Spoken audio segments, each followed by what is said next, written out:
ગુરુ પૂર્ણિમાના પૂર્વ દિવસે આપણે સૌ એકત્રિત થયા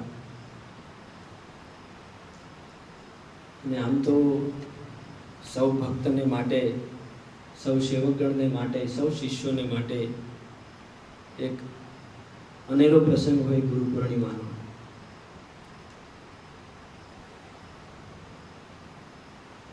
આ પ્રસંગો, આ માહોલ, આ અવસર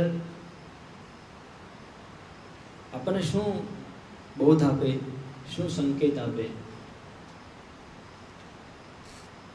ગુરુને આપણે પૂર્ણિમા કીધી એટલે કે તૂટેલો ચાંદ નહીં, ખંડિત થયેલો ચાંદ નહીં, જેની એક પણ કોર ખાંડી નથી જરા એવી, પણ જે પૂર્ણ છે, પૂર્ણિમા છે. તો એ ગુરુપદની પરખ,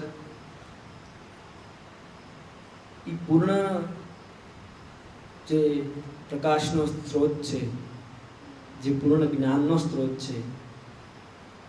સાખીમાં કીધું ને કે સદગુરુ એસા કીજીએ જેસો પૂનમ કો ચાંદ. એ તેજ કરે પણ તપે નહીં, એ પ્રકાશ આપે, આપણને અંજવાળો આપે પણ તપે નહીં, તેજ કરે પણ તપે નહીં, ઉપજાવે આનંદ. જેના પ્રકાશના કિરણોથી, જેના પ્રકાશથી, એટલે કે વિજ્ઞાનની ભાષામાં કહીએ તો આપણે આ આંખથી તે વસ્તુ જોઈ શકીએ છીએ જેની ઉપર પ્રકાશ પડતો હોય છે. આંખ તે વસ્તુ જ જોઈ શકે છે કે જેની ઉપર પ્રકાશ પડતો હોય. પ્રકાશ વગર આપણી કોઈ આંખનું કોઈ અસ્તિત્વ નથી કે આપણે કોઈ પણ વસ્તુને જોઈ શકીએ. તો અહીંયા તો સદગુરુની સાંદની અને શિષ્યની આંખ, શિષ્યની આંખથી દેખાતું દ્રશ્ય, અને એ પ્રકાશ એટલે કે પૂર્ણિમાનો જે પ્રકાશ છે તેને સદગુરુ એવું મહાપુરુષોએ સંબોધન આપ્યું કે ગુરુ પૂર્ણતા, ગુરુની પૂર્ણિતા. મને એક સારો એવી એક ઘટના એક યાદ આવે. એક બાપ દીકરો સાથે રોજ ચાલીને જાય. છોકરો ચાલે, એની સાથે એના પિતાજી ચાલે, અને એના પિતાજી થોડા લૂલા લંગડા ચાલે, પગમાં ખસકો આવે. એટલે છોકરો ધીમે ધીમે મોટો થાય એટલે છોકરાને થોડીક શરમ લાગવા લાગે. બહાર પોતાના મિત્રો હોય, પોતાનો ઓળખીતો વર્ગ હોય કે આવા લૂલા બાપની હારે, લંગડા બાપની હારે કેમ આપણે ચાલવું એમ. એટલે પોતાના પિતાને કહે કે તમે કાલથી મારી સાથે નહીં આવો તો હું એકલો જઈ શકીશ એમ, હું એકલો જઈશ એમ. એટલે એના પિતા તો વાત સમજી જાય, પણ એની માતા એને કહે કે એ લૂલા કેમ ચાલે તને ખબર છે એમ. કે એના પગમાં કંઈક તકલીફ હશે, આપણને ખબર નથી. એ લૂલા હાલે છે ને કે તું બાજુના સમાજથી તને શરમ લાગે છે કે આવા લંગડા કે લૂલા બાપની હારે આપણે કેમ ચાલવું, તને શરમ લાગે છે. પણ કે તને ખબર છે કેમ લૂલા હાલે છે? કે નથી ખબર. કે એવું? તો કે એ જે બૂટ પહેરે છે, પગરખા પહેરે છે, એ બૂટની અંદર તું તારો પગ નાખી અને કાલે તું જાજે બૂટ પહેરીને, એટલે તને કાલે સમજાઈ જશે કે લૂલા કેમ ચાલે છે. એટલે વળતા દિવસે છોકરો પોતાના પિતાના બૂટ પહેરી અને જ્યાં બહાર નીકળવા જાય ત્યાં એને સમજાય કે બૂટના તળિયામાં અનેક કાંટાઓ ખૂતી ગયેલા છે, અને કાંટાઓ પગના તળિયામાં એવી રીતે ખૂતે છે અને બાપ લૂલો હાલે છે. લૂલો હાલવાનું કામ બીજું કોઈ કારણ નથી. પછી છોકરો જાણે છે કે એનો બાપ નવા બૂટ કેમ નથી લેતો, એનો પિતા નવા બૂટ કેમ નથી લેતો. એટલે પછી એને સમજાય છે કે ભાઈ છોકરો નવા બૂટ પહેરીને ભણવા જાય કે ધંધે જાય એટલે એનો બાપ જૂના બૂટ હાંધી અને હાંકે છે અને પહેરે છે, જેથી છોકરો સીધો ચાલી શકે એટલે બાપ લૂલો હાલે છે. એટલે છોકરાને એની માં એને સમજાવે છે. ઘટના કે પ્રસંગ નાનો એવો છે, પણ હાર્દ ખૂબ છે એમાં શિષ્યોને માટે. સાધકને માટે, સેવકને માટે. અને બાપુ 4-5 દિવસ પહેલા એવું કહેતા હતા, એટલે એને બીજા એવું કહેતા હતા, એટલે મને એવું કહેતા હતા. બીજા એવું કીધું કે અભયરામ બાપુનો સ્વભાવ સરળ એમ, એ કોઈ દિવસ કોઈને ખીજાય નહીં એમ. એટલે બાપુએ કીધું કે હા તો હું ગોલો થયો ને એમ, તો કે એવું હું નથી કહેતો, પણ આમ અભયરામ બાપુ કોઈ ખીજાના નથી અમને એમ. બેઠા છે પણ આપણે નામ નથી દેવું, એટલે આપણે ખાલી સારને પકડી શકીએ, ઘટના ઉપર ના જઈએ. પણ એમાં ખૂબ સમજવા જેવું છે. પછી બાપુએ મને એક વાક્ય કીધું કે તારે આ હારું એમ. મેં કીધું કેમ? કે ગામના મોઢે તું હારો ને હારો, ગામના મોઢે તું હારો ને હારો, અને અમે બધા ક્રોધી. એટલે કે અમે ક્રોધી ને અમે નથી હારા, અમે થોડાક આક્રોશ વાળા સ્વભાવ વાળા એમ. એટલે બાપુએ મને એવું, એને તો સિરિયસલી કીધું એક મજાકમાં, પણ મેં મજાકમાં લીધું એને, સહજમાં લીધું એને. પછી હું વિચાર કરતો હતો કે એવું કેમ? આપણી છબી જગતની સામે એક શાંત સ્વભાવવાળી અથવા તો મીઠા બોલા સ્વભાવવાળી કેમ, અને એની છબી એવી કેમ કે ભાઈ બાપુ ખીજાશે, બાપુ ક્રોધ કરે. એટલે પછી મને સમજાયું કે જે ગુરુપદ છે ને, તેને માથે આળ લઈ અને નીચેના તળિયા હોય ને હરખા કરવાના હોય છે. અને એના બૂટમાં એ કાંટા વાગતા હોય તો એ છોકરાને બૂટમાં કાંટા ન વાગે એટલા માટે પોતાના પગમાં એ કાંટા. એટલે એ મને સમજાણું એવી રીતે કે આ બધા છોકરા હવે સાથે હોય થોડા સમયે, તો બાપુએ જે રીતે અમારું નાનપણથી ઘડતર, અને જેને ઘડતર કરવું હોય ને ભાઈ, એ માણસ થોડોક ક્રોધ કરે, થોડુંક કોઈકને ખીજાય. હું તમને કંઈક કહું અને તમે કરવું જ કરો, ન કરો તો કાંઈ નહીં, મારે હું તો મારે ખીજાવાનું ન. મારી છબી મીઠી ક્યારે રહી કે હું તમને કંઈક કહું ભાઈ તારે આ કરવાનું, તારે આવી રીતે કરવાનું, અને પછી હું પાછળ એનું ધ્યાન રાખું કે એણે એમ કર્યું કે નહીં, મેં જે એને સીધું કામ એ પ્રમાણે એણે કર્યું કે નહીં, એવો એણે સ્વભાવ બનાવ્યો કે નહીં, એવી એણે આદત કેળવી કે નહીં. જો હું એવું જોઉં અને એણે ન કર્યું તો મારે એને બીજી વાર કહેવું પડે, એમ એણે ન કર્યું તો મારે ત્રીજી વાર કહેવું પડે, એમ એણે ન કર્યું તો મારે ચોથી વાર કહેવું પડે. અને પછી આપણે અંતે ક્રોધથી કહેતા હોઈએ, અને પછી ક્રોધથી કહેવામાં આપણને સમજાય કે સામેનો માણસ એક આક્રોશની ભાષા સમજે છે, એટલે આને આક્રોશથી કહીએ તો આ માણસ સમજશે એમ. પણ એ કોને હોય કે જેને આપણી ચિંતા હોય એને. તમારે કરવું હોય તો કરો, ન કરવું હોય તો કાંઈ વાંધો નહીં, તો બહુ ખીજાવાનું ન આવે. તમે તમારા રસ્તે, અને અમે તો અમને સત્ય લાગ્યું એ કીધું. અમે સવારે જ અમારે બહુ સારી એવી ચર્ચા થઈ કે એક દર્શનનો માર્ગ છે. દર્શનના માર્ગમાં એવું હોય કે તે મહાપુરુષો પોતાને જે સત્ય દર્શન થયું, કે સત્ય દર્શન કાં તો પોતાના ગ્રંથમાં ટાંક્યું કે ગ્રંથમાં લખ્યું, અથવા તો સામે સીધું માણસને કીધું અમને આ લાગે છે, અમે આ સત્યને જોયું. પછી સત્યને તમે આશરો તોય ભલે, ન આશરો તોય ભલે, એ દર્શન એની સાથે લેવા દે. દર્શન એટલે કે ખાલી દર્શન. પણ ઉપનિષદનો જે માર્ગ છે તે એવો નથી, ગુરુ પરંપરાનો જે માર્ગ છે તે એવો નથી. તમારે કરવો હોય તો કરો, ન કરો તો કાંઈ નહીં, એવો નથી. તમે જો ઉપનિષદ એટલે કે તમે નજીક, ઉપનિષદનો અર્થ એવો થાય કે ગુરુની નજીક બેસી અને કંઈ પણ શીખવું કે સમજવું, નજીક બેસીને. તો નજીક બેસીને જ્યારે શીખવા સમજવાનું થાય, તો આ છોકરાઓ સાથે હવે કામ લેતા હોઈએ તો કોઈ પણ માણસનો પોતાનો એક સ્વભાવ હોય. આપણને સમજાય કે કોઈ પણ માણસને પોતાને ભીતર એક સ્વભાવ હોય છે, અને તે સ્વભાવના ઢાંચાની અંદર અનેક અવગુણો છુપાયેલા હોય.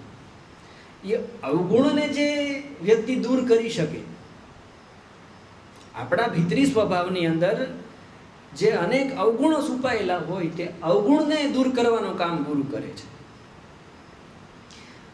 અને અઘરું કામ એ છે કે અવગુણ જેને બતાવવામાં આવે છે એ વ્યક્તિ પોતે પોતાનો અવગુણ ખુદ જોઈ શકતો નથી, પણ એ ગુરુની આંખ, ગુરુનો પ્રકાશ જોવે છે. શિષ્યની કે સેવકની એવી તાકાત નથી હોતી કે પોતાનો અવગુણ એને દેખાઈ જાય ને દેખાય તો માણસ કાઢી જ નાખે, દેખાય તો શું કામ ના કાઢે, પણ પોતાની પાસે એવી આંખ નથી હોતી કે પોતાનો અવગુણ પોતે જોઈ શકે. પણ એ ગુરુની આંખને દેખાય છે, ગુરુની પૂર્ણિમાના ચાંદને દેખાય છે કે ભાઈ અહીંયા થોડીક મિસ્ટેક રહી જાય છે. તો એને સુધારવા માટે,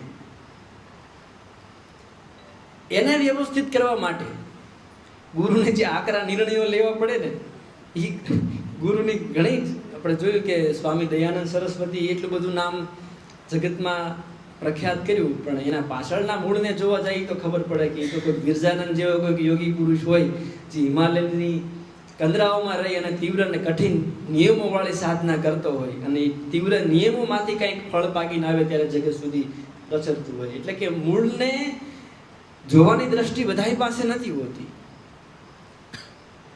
કોઈ પણ જે ઉત્તમમાં ઉત્તમ ફળ પાકે છે તેની પાછળ તેના અંદર રહેલું એક મૂળ ખૂબ જ મહત્વનું હોય છે. એટલે કે ગુરુની ક્રોધવાળી છબી, આક્રોશવાળી છબી શિષ્યને આપણે શિષ્યમાં 3 પ્રકારના આમ સ્ટેપ પાડીને સમજીએ. શરૂઆતમાં કોઈ પણનો આપણે આશ્રય લીધો હોય, એના આશ્રય જઈએ એટલે એની જે સાધના પદ્ધતિ હોય તે પ્રમાણે આપણને અનુસરવું જોઈએ એવું આપણને માર્ગદર્શન આપે. શરૂઆતનો આપણો ભાવ એવો હોય એટલે આપણે એ કહે એમ આપણે કરવાનો પ્રયાસ કરીએ. એટલે પહેલું સ્ટેપ એવું પડે કે બાપુ કહે છે કે ગુરુ કહે છે એટલે આપણે કરવું જોઈએ, અને ગુરુ કહે છે એટલે આપણે કરીએ. સાધના પહેલી ધ્યાન, બાપુએ કીધું છે તો આપણે કરવું જોઈએ ને, એમ બાપુ કહે એટલે આપણે કરીએ, બાપુ કહે એટલે આપણે કરીએ. એ પહેલો સ્ટેપ. જે એમાંય નથી આવતા એને હું નથી ગણતો, જે એમાંય નથી આવતા એને હું ગણતો જ નથી. એટલે આપણે એની આગળ વાત કરીએ. બાપુ કે, ગુરુ કે અને સાધના કે અને કરવા લાગે, ભલે સમજાય નહીં, એ પેલા સ્ટેપમાં આવે. કે એને કઈ શરૂ જ ન કરીએ કે સ્ટેપ જ ન આવે, એ હજી બહાર આવે કાં તો ઉપર આવે. બાપુ નીચું પદ આપણે હું કામ આપવું જોઈએ. પછી બીજું સ્ટેપ પડે કે સાધનાની પદ્ધતિઓને કે સાધનાના માર્ગને પોતે સત્સંગ દ્વારા કે પોતે વાંચન દ્વારા કે અધ્યયન દ્વારા સમજે અને સાધનાના અંતિમ ફળને, એટલે કે યોગનું અંતિમ ફળ જેમ કહીએ કે યોગચ્છિત વૃત્તિ નિરોધ, એટલે કે યોગ છે તે આપણે ચિત્ત વૃત્તિઓનો નિરોધ કરે છે. ભક્તિ છે તો કે ઈશ્વરી ભાવ સુધી આપણને પહોંચાડે છે. જ્ઞાન છે તો કે આપણને આપણા આત્મદર્શન સુધી પહોંચાડે. જે માર્ગો કે હોય તેને સાધક પોતે એના ફળને આંબાનો પ્રયાસ કરીને એવી રીતે બીજી સાધના કરે. પેલું ગુરુ કહે છે એને કરે, બીજું કે પોતે એનું ફળ જોઈ અને સાધના કરવા લાગે, જેમ સમજાય તેમ કરવા લાગે. હજી પણ એમાં કરતા ભાવ હોય છે. અને પછી ત્રીજું સ્ટેપ પડે છે, મને હમણાં સમજાયું, એટલે ઘણો સમય થયો સમજાય પણ હમણાં સમજાયું, વધારે થોડુંક ચોખ્ખાઈથી સમજાયું મને કે હજી એમ ફળ બાકીને ગુરુ કહે છે ને આપણે કરીએ એનાથી એક થોડુંક ફળ પાકે, કહે છે ને કરવાનું થાય છે. એટલે પછી એનું અંતિમ ફળ જોઈને આંબાનો પ્રયાસ કરીએ ને આપણે કરતા હોઈએ, એમાં હજી કર્તૃત્વનું એક અહમ બીજ રહેલું હોય છે કે હું સાધના કરું છું, હું ભજન કરું છું, હું સત્સંગ કરું છું, હું બહુ ડાયો છું, હું બહુ હારો છું. એટલે હજી આપણે થોડાક ફળથી દૂર હોઈએ. પછી ત્રીજું જે સ્ટેપ પડે છે તે એ પડે છે કે કોઈ પણ વિષય હોય તેની અંદર સાધકને પોતાને ભીતરથી ખૂંચવાનો, વિષય પકડવાનો નથી, વિષયમાં ખૂંચ્યો નથી, વિષયને પકડવાનો નથી કે વિષયની અંદર આરપારતાથી લાગ્યો નથી. એમ કહી શકાય કે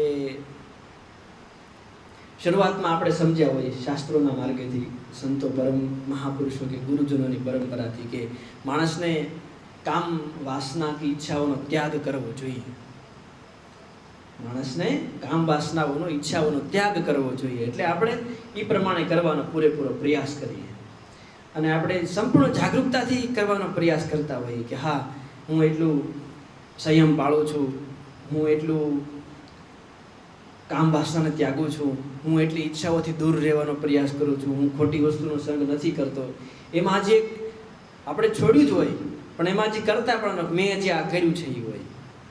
અને ત્રીજું સ્ટેપ એમાં એમ પડે છે કે એ પ્રકારના વિચારથી જ માણસનું મન છે, માણસનું મગજ છે તે રિક્ત થઈ જાય, બિલકુલ મુક્ત થઈ જાય. પછી સમજાયું કે માણસ કોઈ પણ વિષયની અંદર ડૂબી જવાનો જ્યારે એનો સ્વભાવ બને, બાપુ કહે છે એટલેય નહીં અને એને ફળ પ્રાપ્ત કરવું છે એટલેય નહીં, પણ એ વિષય જ એનો માર્ગ બની જાય. એમ કહી શકાય ને કે મંજિલ જ જેનો માર્ગ જ જેની મંજિલ છે. એટલે કે યાત્રા કરવી, સાધના કરવી એ જ જેનું જીવન છે. એ જ જ્યારે જેનું જીવન છે ને એવું જ્યારે સાધક સમજે કે કાંઈ પ્રાપ્ત કરવા માટે હું અધ્યયન નથી કરતો, કાંઈ પ્રાપ્ત કરવા માટે હું સાધના નથી કરતો, કાંઈક પ્રાપ્ત કરવા માટે હું સેવા નથી કરતો, પણ સેવા કરવું એ મારો સહજ સ્વભાવ બની ગયો, પ્રેમ કરવું એ મારો સહજ સ્વભાવ. અને એ પોતાને પણ ખબર ન રહે કે હા હું પ્રેમી બની ગયો છું. એની સુવાસ આજુબાજુ જ્યારે પ્રચરવા લાગે ને ત્યારે સાધકને ઓલું ગુરુ તત્વનું જે પ્રકાશ છે પ્રાપ્ત થતો છે ત્યાં સુધી. અને ગુરુ જે છે તે સાધકને ખરેખર ક્યાં સુધી પહોંચાડવા માંગે. સામાન્ય માણસનું તો એવું હોય, આપણે સામાન્ય દ્રષ્ટિથી જોઈએ, આપણે આપણા વ્યક્તિત્વને ત્યાં મૂકીને જોઈએ તો એમ થાય કે આપણે કહીએ એમ 5 જણા કરતા હોય તો આપણને 5 જણા સારા લાગે, આપણે કહીએ એમ કરે છે. તો કઈ ગુરુ તત્વ છે, ગુરુ પદ છે કે એવી રીતે રાજી ન થાય કે આપણે કહીએ એમ કરતા હોય ને હારું હારું લગાડીએ કે જો બાપુ હું તમારે સામે આવું આવું કરું છું એમ, તો ગુરુ તત્વ રાજી ન થાય. ગુરુ તત્વ એમ પણ રાજી ન થાય કે એ જે કહેવા માંગે છે એની ફળ પ્રાપ્તિ માટે તમે મહેનત કરતા હો. પણ ગુરુ તત્વ ત્યારે રાજી થાય